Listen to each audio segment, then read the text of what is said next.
So in the front this is a list of focus group of both classes. So bears on the top and then bobcats underneath. What's a focus group?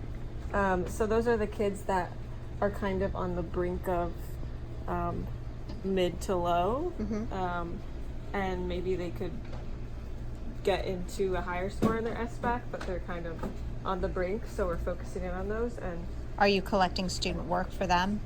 Okay. So collecting data on Socrative quizzes and then student work, and these are the kids that I keep all their student work in here. So this was MBT2 Okay. So there's the test. quiz, and then my exemplar. So you did that one. That's the teacher exemplar. Okay. Still my exemplar. And then I start putting the focus groups work. Okay. So this is theirs. And so what will you do with their student work now that you have it all in one place? So I go back and I see like where the misconception was in their work, and maybe if they didn't draw a model where they could have drawn a model, and that tells me what to focus on when I pull them for intervention. And then it also will show me as the year goes on maybe where they're improving. I'm like, oh, before they were barely doing any of case, and now they're like working really hard to get in their models and their explanation. So it helps see through the years they progress. Okay, so tell me about your teacher exemplar.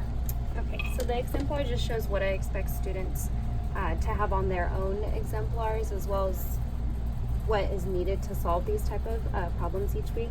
So using CASE, we first chunk all the information from the question, so getting the most important information to help them know what is this question asking me to do, as well as moving forward and annotating and drawing, labeling. We have a place value chart. We use some of our sayings. This will help them know, am I going to round it up or are we going to let it rest?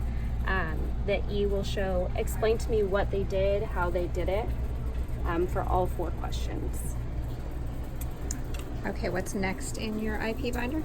Next, we'll have their assessment reports from the matrix from Illuminate, and this just gives me an idea of maybe what their misconceptions were. It'll tell me exactly what answer they chose, so I can look back and see how did they get to that answer, and how can I correct that.